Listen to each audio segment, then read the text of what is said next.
Okay, today we're jumping into a technology that is, and I mean this literally, building the future one layer at a time.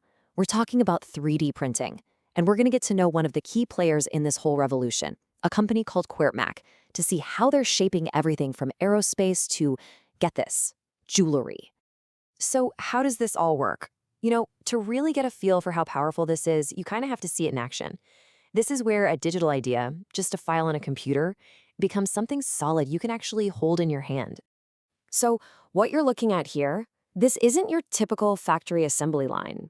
This object is just appearing, materializing right out of a digital blueprint. It's being built up, layer by incredibly thin layer, turning pure data into a physical thing. It really does look like magic, but I promise you, it's pure engineering. And that, of course, leads to some pretty big questions, like how is this even possible? And maybe more important for the business world, who are the companies building these massive industrial-grade machines that make this happen on a global scale? Well, that's exactly what we're going to find out. Okay, so the official name for this is additive manufacturing, and it's basically the complete opposite of how we've made things for centuries. Think about it. Instead of taking a big block of wood or metal and carving away everything you don't need, you add material, precisely where it's needed, straight from a digital design file, a CAD file. All right, let's pop the hood and see how this engine really works. We're going to look at two of the most important industrial methods that companies like Kwirtmak are absolute masters of. First up, we've got stereolithography, or just SLA for short. This is actually one of the original methods, and it's still one of the most precise ways to 3D print anything. So picture this. You have a tank filled with a special liquid resin that hardens when hit by a certain kind of light. A super focused laser beam then, draws the first layer of the object on the surface of this liquid, and it instantly hardens. Then, a platform dips down just a tiny bit, and the laser gets to work drawing the next layer right on top. And it just keeps doing that, over and over, until a full object emerges from the goo. It's this whole process, the liquid resin, the high-precision laser, that results in parts with just incredible accuracy. It makes SLA the go-to choice when you need something with a really smooth finished surface, like a detailed prototype. But what if you need to build something incredibly strong? Something made of, say, metal?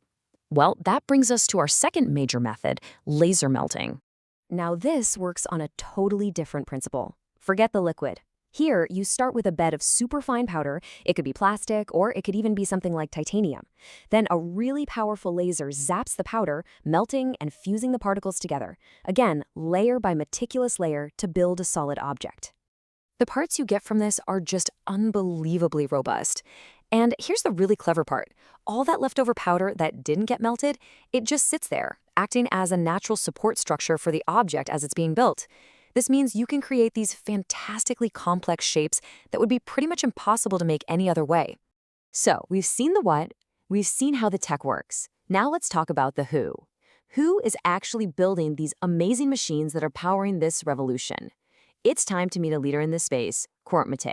And what better way to get to know them than through their own words? Their mission isn't just about selling printers. No, it's about fundamentally changing how their customers design and make things. I mean, that's a seriously bold mission statement. And they have been at this game for a long time. They started way back in 1992, went public in 2004, and today they are a global force in industrial-grade 3D printing. So this is no flash-in-the-pan startup. These guys are seasoned pros. So what's their secret sauce? How does a company like Kwirtmak not just survive, but actually win in a market that's so technical and so competitive? What's their blueprint for success? Well, for starters, their client list is basically a who's who of advanced industries. You've got aerospace companies printing spare parts right at the airport to get planes back in the air faster. Luxury car makers are crafting one-of-a-kind dashboards. The applications are just so diverse and incredibly high value. I mean, just take jewelry, for example. A super intricate ring like this one can be designed on a computer, personalized for a specific customer, and then printed out as a single, flawless piece. This kind of technology opens up a whole new world of customization and complexity that's just, well, it's impossible with the old ways of doing things. A big part of Kwirtmak's strategy is that they're consultants. They don't just sell you a machine and walk away. They sell you a full solution. They start by asking, okay, what do you need this part to do? Does it need to be super accurate, strong? How big? Then they look at speed and cost to find the absolute perfect printer for that specific job. So, this all sounds like a really smart strategy, right? But does it actually work on the balance sheet? Let's dive into the numbers and see what they tell us. All right, here's a quick financial snapshot from 2025. You can see right away, Kwirtmak's revenue is huge, over $2 billion, more than double its main competitor. And their operating profit is way bigger too. So, on the surface, they look like the undisputed heavyweight champion of this market. But if you dig just a little bit deeper, a much more interesting story starts to unfold. Kwirtmak is the giant, for sure, no question about it. They dominate in sheer size. But their smaller competitor? They're actually more profitable. We're talking a 13.8% operating margin versus Kwirtmak's 9.5%. It's a classic business school case study, really, a battle between massive scale and lean efficiency. And this all leads us to one final, really crucial question. As this technology completely reshapes how we make everything from jet engines to custom jewelry, will the real power and the real profits stay with the companies like Kwirtmak that build the machines?